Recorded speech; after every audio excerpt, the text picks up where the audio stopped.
Um, yeah, so he would limit you in your tournaments, which is wild. And you mentioned, and I wanted to get in this, dancing in high school. So in high school, you started dancing. In high school, I thought I was starting dancing. So my instructor, Dathan Taylor, taught me so many aspects of being a human being and a man. He gave me so many tools to be able to, at this time and being able to see it now, earn a living. Okay. So my instructor would stand me in the mirror, and he taught me how to do the Cabbage Patch. This was dance back in the day. Okay. So he's like, okay, Ern, you have to be smooth. Because I remember I used to think I was a robot and start strutting and stuff. And he's like, slow it down. He would tell me, slow down everything. Slow down your techniques, Ern, so you can see exactly what you're doing. Okay. But he would have me slow it down in the mirror, and I would dance, and I would try to mimic him, because my instructor is like the best dancer. Okay. Dathan Wayne Taylor, at whatever age he is right now, he could dance like for real. Okay. So he taught me how to dance. Okay. He taught me how to talk to women. All the things. Okay. And so the dancing came from him teaching me during martial art, during karate. And so I go to the school dances, still not talk to girls. I was a wallflower forever in a day. But I get out there and think I was breakdancing. When I think back on it back in the day, I was really just kind of flailing. But yeah, and that turned into, for a while, I was a dancer on tour and all that kind of stuff. I like how you went from, my instructor taught me to dance, I was really flailing, on tour. Like there's a gap there. Yeah. There's a gap between flailing and on tour. You missed something. No, not really. I think one of the things, because you've mentioned earlier in the interview about the fighters here at Frohm's Martial Arts. Yes. The reason that the fighters, the competitors and the students are good here is because I wrote down all the mistakes that I saw me make. Okay. So when I was going all fast and forward, I would write down, oh, you lost, your front hand was down. Oh, you lost because you didn't keep your backhand handy. Oh, you lost because when you were going to do a spinning hook kick, your right foot was beyond your left foot from the back, and they knew you were either going to turn or spin. All right. And so that came from the relationships, though, inside the ring afterwards with the hugs, talking to a Junior Salientes or something. It's like, yeah, Ern, I saw your back foot, and we know you like to spin. And so, like a Jordan Palin would say from the edge when I was about to fight, spin, Ernie, spin, because they wanted to see the theatrics of it, because I would, gotcha. but I'd miss everybody. So I learned everything I learned how to teach through all my mistakes. Okay. I didn't learn to teach the way I teach because I was good. I recognize the thought of good stands in the way of God's best. And so in order to be God's best, I got to see where I'm messing up. Got you. Because wisdom comes from, not from, say, going on Google now and it's like, oh, I can do this right now.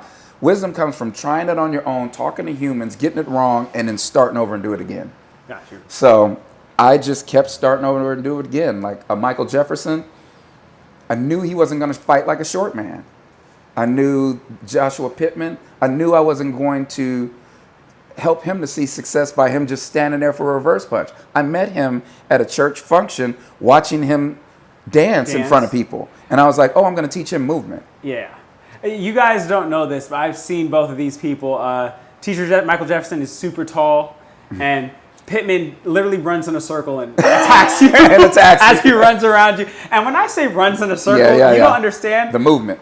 It looks like he's running. Yeah. It's ridiculous. It's called evasion. Yeah, it's crazy. Yeah, Master Taylor, Dathan Taylor back then, he talked to us and he said, evasion is a separate art from anything you're going to learn. Nice. So what we're going to work on is footwork. We're going to work on 90-degree angles that work. You get off the line as soon as the referee says go, and you work from there. All right. Yeah. You're very good at it. I don't know if I've ever sparred him. I've seen video. Yeah. He's a different cat. Yeah. And I've sparred Teacher Justin many times, and I've never touched him. Anyway. So and that's what I mean. You've trained some amazing people later down the line. They've trained me. They've made me better. Joshua May Robert Cotton, and then I had a young lady, or have a young lady still, Anna Guzman, the only person in our dojo that broke my ribs with a sidekick.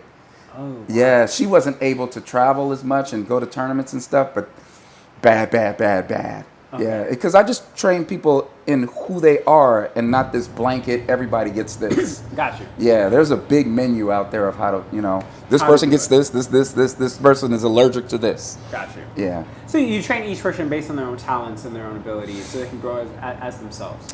I guess, I look at their body types, I watch them over their training in the dojo, and I see the propensities. I see, it's like, oh, okay. Yeah, there's no, just blanket, you all get this. Gotcha. I can't train people that way. No, I think that's good. That's one of the, especially like in the Muay Thai world, you have a lot of, and actually I say Muay Thai, but you have this in karate too, where you have instructors who either only know one thing, or they're very much like you have to do it this one proper exact way. Oh, okay. And that is something I've noticed is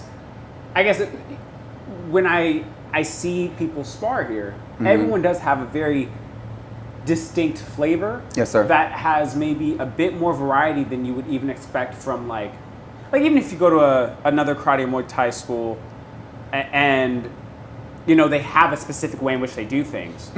Everyone has a little bit of their own. Yes, sir. Yeah. But you have a lot of bit of your own. Like I can see between 2 or 3 people, like y'all don't even look, like your strategy and everything is totally They look like they're from different schools. Yeah, exactly. They look like from different schools. Yeah. But they're all good at an extremely high level in what they specialize in, which is a gift to be able to teach different people and I think it is a gift, and I think it's possibly some OCD with me in particular ways. Because like earlier on, you had mentioned like Bobby Serrano. Yes. So as I started to get out into the tournament world more and see a Bobby and see how Bobby did his thing, it's like, okay, I can incorporate that. And I had mentioned like Junior Saliente, it's like, okay, I can incorporate that. Same Damon Gilbert, all these different, Doug Jones. I've had the opportunity to grow up amongst some monsters. Got you.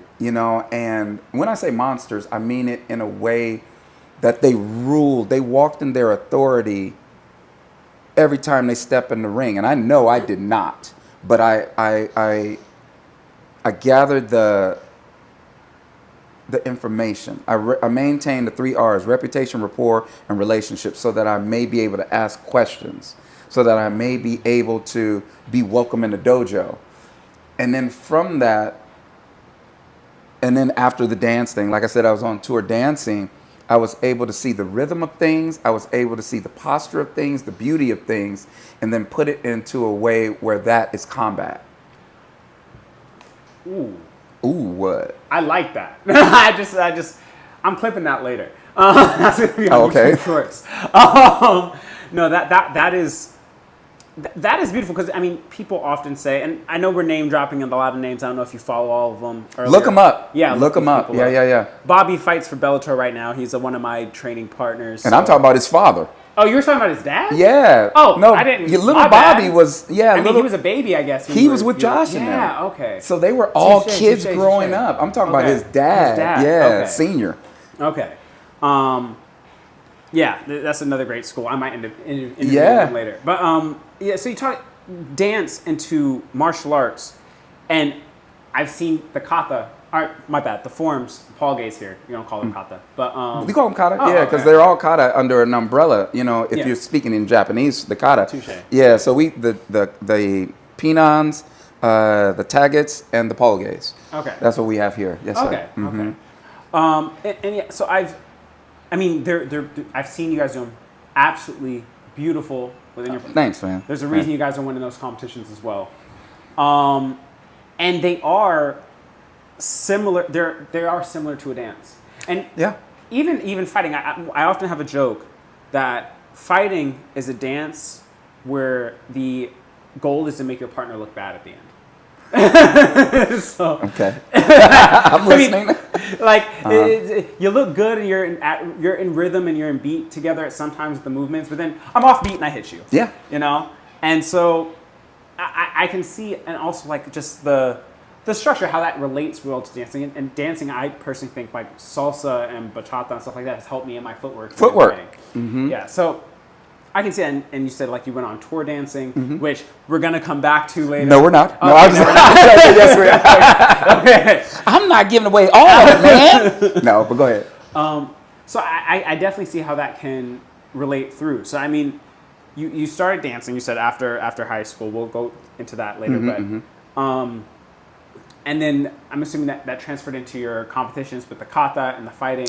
Yeah. And did it ever really feel like it came together? Does it still feel like growth? Like what time?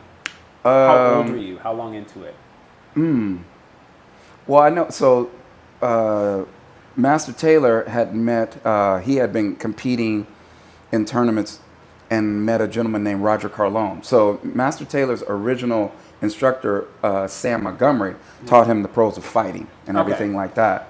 And Master Taylor also say when he got a student, Glenn Harris gave him a lot of the mindset of fighting, which was my brother online. Okay. But then Roger Carlone brought in the beauty of forms and gave the recognition of lines. So these lines, when we're doing our down block and the middle punch and everything like that, when you look at it from the perspective of a dancer, you're looking at the lines. So when I would do auditions, I know that the choreographer was looking at lines. When I'm looking at a fighter, I'm looking at their lines moving forward, and I can see that in the forms. The forms are the most antiquitous part of the martial arts. So it's martial art. Martial means combat. Yes. So a lot of times people take that for a physical thing. We're combating the things in our minds that are keeping us from our goals. It has nothing to do with the physical in the beginning.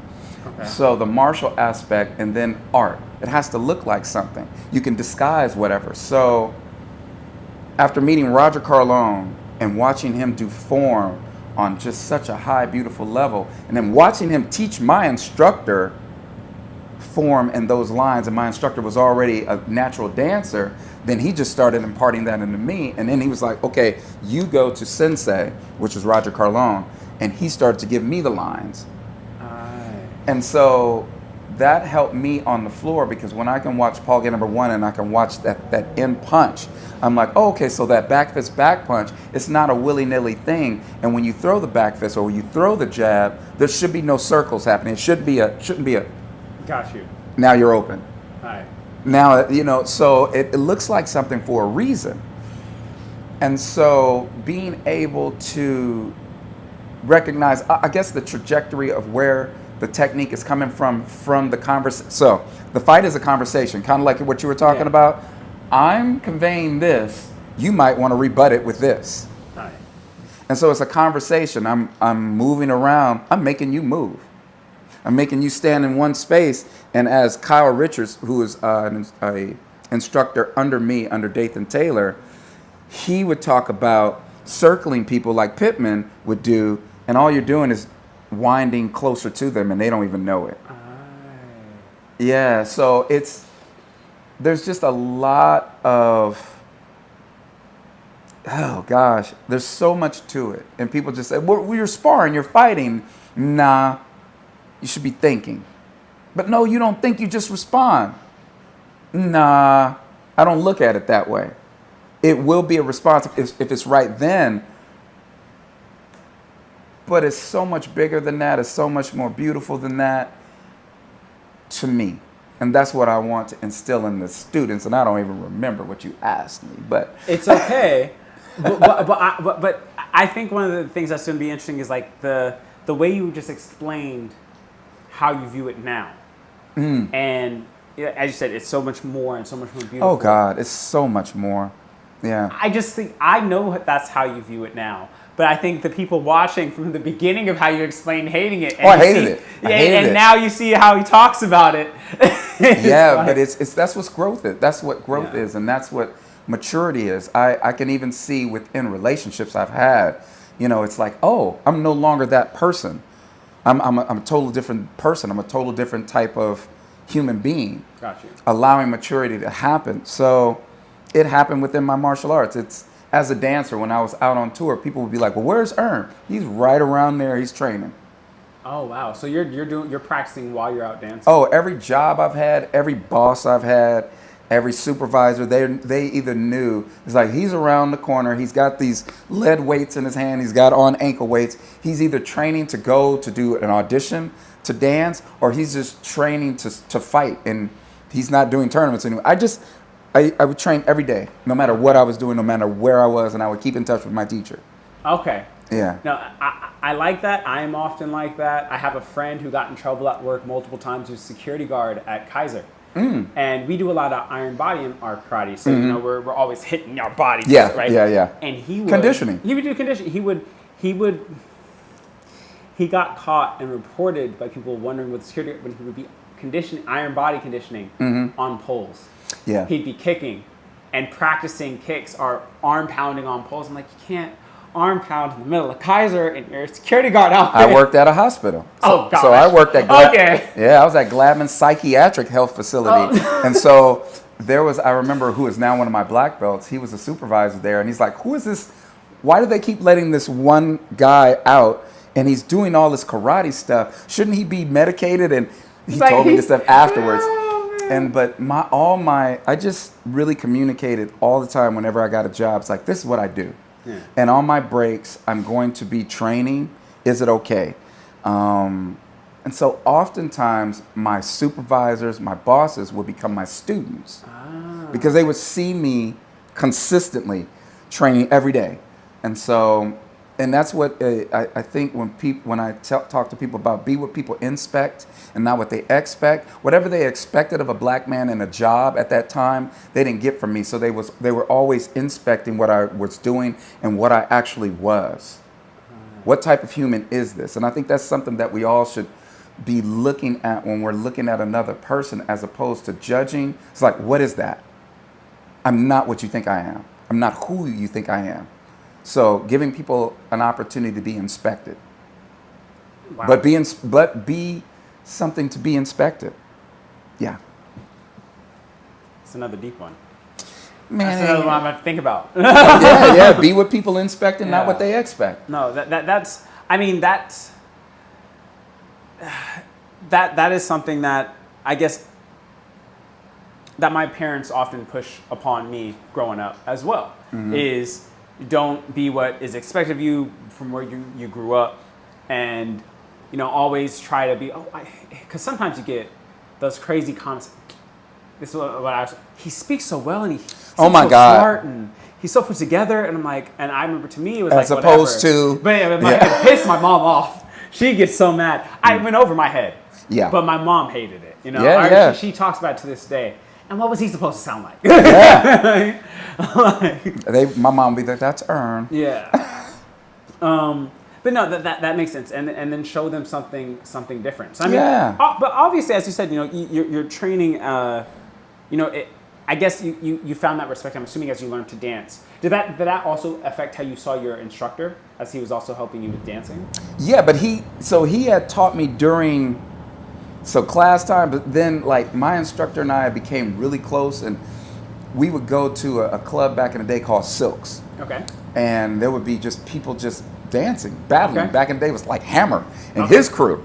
And so we would go and we would dance against people. Okay. We would go to Silks, we would go to Doss Club, all these things. And it was and I would go with my other friends, and I was one of those people, like if you think back in the day of people dancing, got paid to dance on top of a box at a club. That was you. I was one of them. Oh, okay. And I would do that on Friday nights to get ready for Saturday fights.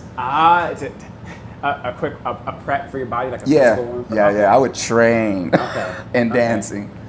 Okay. No, yeah, because I'm just like, because like, there's obviously an adjust, like I guess I'm assuming from the conversation somewhere in the high school area where it went from not. I mean, you said it got cool in high school, the karate stuff. So it maybe got kind of cool, yeah. Yeah. So moving away from I hate being here to like this is an invaluable, deep part of my life. I never saw it as that as in a teenager. No, it was just more of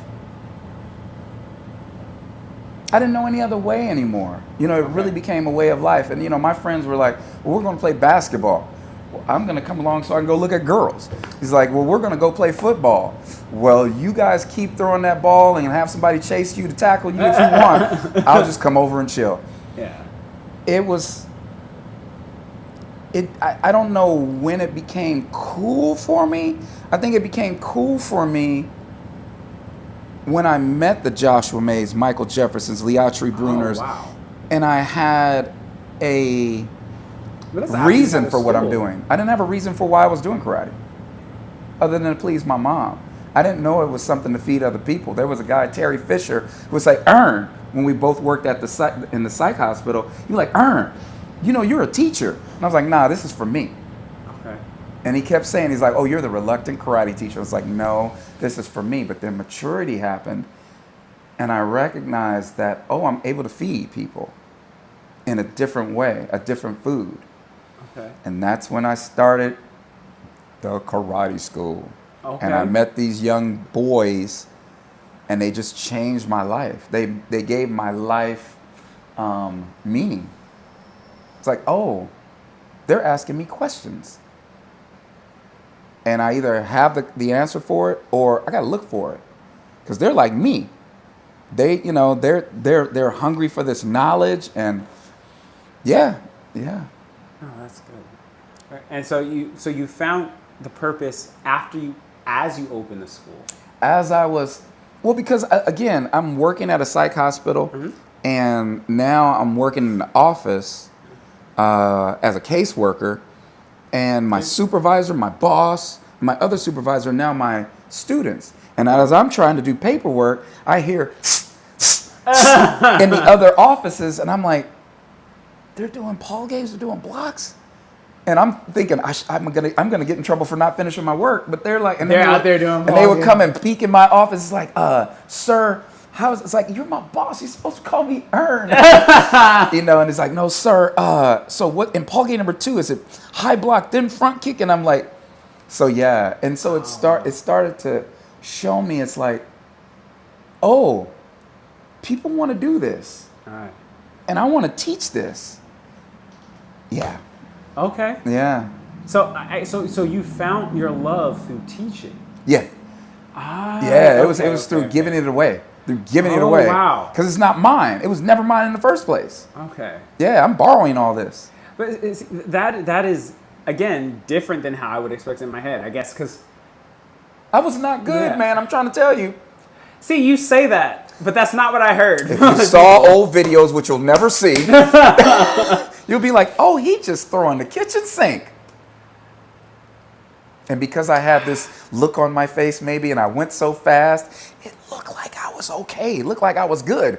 And then I got on the circuit out there in the world on NASCA and NBL, and meeting people like a Jotty Tension and Jesse Ray, the King of New York, and Raymond Daniels. Yeah. And then watching Kyle go out there. And I'm like, oh, you are mediocre. You just make it look real good. So yeah, I was able to really soak up this energy and recognize not the limits of me, but the extensions of me that can go into other people. Okay. And they can it's not like I was living vicariously. I was seeing in my head, oh no, that technique needs to work like this for Josh May, and different like this for Mike, and different for Leatri, different for Rob, and different for Pittman. But all of them have to achieve the same goal. Aye. Yeah, so I guess that's the beauty of my form of being able to put it together. Got you. Yeah. What's up, Stryke team? I hope you enjoyed part 2 of our interview with Master Frohm. I do still have another part of this interview, a part 3 coming out. So please remember to hit that like and subscribe button so you, and the notification bell, so you get notified when the next episode drops. All right, guys. See you next time. Peace.